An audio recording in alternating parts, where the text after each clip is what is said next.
এটি বাংলার বুকে এমন এক মন্দির যেখানে মা সারা বছর জলের নিচে অবস্থান করে, আর বছরের মাত্র একদিন বৈশাখ সংক্রান্তিতে মাকে জল থেকে তুলে এনে পুজো করা হয় এই মন্দিরে। তার সাথে এখানে মা গ্রহণ করেন মাছের ভোগ আর পায়েস, যা এই মন্দিরের একটি অন্যতম বৈশিষ্ট্য।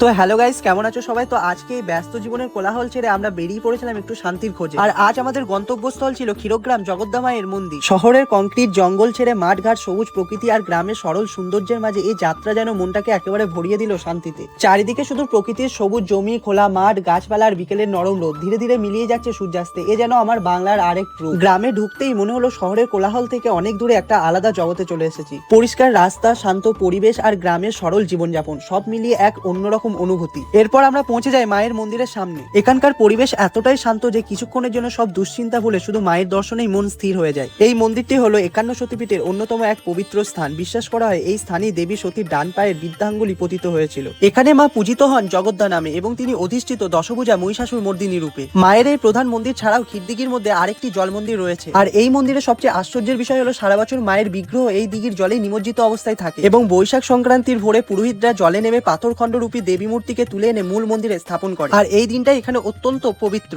আর এই সময় এখানে হয় বিশাল মেলা ও বিশেষ পুজো এবং দূর দূরান্ত থেকে হাজার হাজার মানুষ আসে মায়ের দর্শনের জন্য। কথিত আছে বর্ধমানের রাজা কীর্তিচন্দ্র এই মন্দির প্রতিষ্ঠা করেছিলেন। আর এখানে মা গ্রহণ করেন মাছের ভোগ ও পায়েস, যা এই মন্দিরের আরেকটি অন্যতম বৈশিষ্ট্য। এই মন্দিরটি অবস্থিত পূর্ব বর্ধমান জেলার মঙ্গলকোট ব্লকের ক্ষীরগ্রামে। কাটোয়া থেকে 22 কিলোমিটার এবং বর্ধমান থেকে 40 কিলোমিটার। আর এর নিকটবর্তী রেল স্টেশন হলো কৈচর। কৈচর স্টেশনে নেমে খুব সহজে এই মন্দিরে যাওয়া যায়। এই যাত্রাটা শুধু একটা ভ্রমণ নয়, এটা ছিল নিজের সাথে একটু সময় কাটানোর সুযোগ। মায়ের আশীর্বাদ, প্রকৃতির শান্ত পরিবেশ আর প্রকৃতির সৌন্দর্য সব মিলিয়ে মনটা ভরে গেল। জয় মা জগদ্দা। আর যেতে যেতে কমেন্টে জয় মা লিখতে ভুলো না।